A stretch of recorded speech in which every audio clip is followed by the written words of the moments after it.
এখন থেকে আপনার ব্যক্তিগত স্বর্ণ বিক্রি করতে হলে সরকারকে ভ্যাট দিতে হবে 15%। কেন দিতে হবে? আন্তর্জাতিক চর্চার সাথে মিল রেখে ব্যবস্থা নেওয়া হয়েছে। মেয়ে আন্তর্জাতিক আইন আর নাই নাকি? আন্তর্জাতিক আইন খেলে ধান্দাবাতির সময় আন্তর্জাতিক আইনে তো সামাজিক নিরাপত্তা দেয়, স্বাস্থ্যের নিরাপত্তা দেয়, এরপরে মনে করেন যে শিক্ষা ব্যবস্থা ভালো, এরপর উন্নত জীবনযাপন, রাস্তাঘাট ভালো। বাংলাদেশে কি এই আছে? খালি বাংলাদেশে এসব আইন যায় কই? আন্তর্জাতিক আইনের বেলায় এইসব আইনগুলো আপনাকে যায় কই? এই আইনগুলো সহে বাজে না, খালি ধান্দাবাতির সময় আন্তর্জাতিক আইন।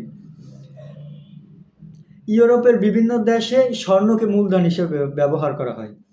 তাই ইউরোপের দেশে স্বর্ণকে মূলধন হিসেবে ব্যবহার করা হয়। বাংলাদেশটার আগে ইউরোপ বানান, এরপর ইউরোপের লগে তুলনা করেন, এরপর ইউরোপের আইন বাস্তবায়ন করেন। বাংলাদেশ আর ইউরোপ এক হইলে? ইউরোপে দুর্নীতি হয়, ইউরোপের টাকা পাচার হয়, ইউরোপে কী হয়? ইউরোপে ঘুষের ব্যবহার হয়, ঘুষ লেনদেন হয় ইউরোপে।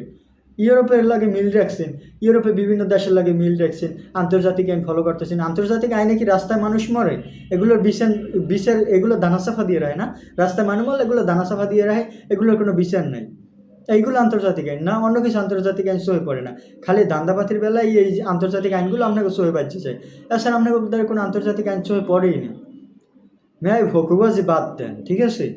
আন্তর্জাতিক অন্য অন্য আইনগুলো আছে, সেগুলো একটু সহে নিয়ে, খালি এইগুলো নিয়ে দান্দাবাতির চিন্তাভাবনা করে থাকলেই লাভ হইবে না।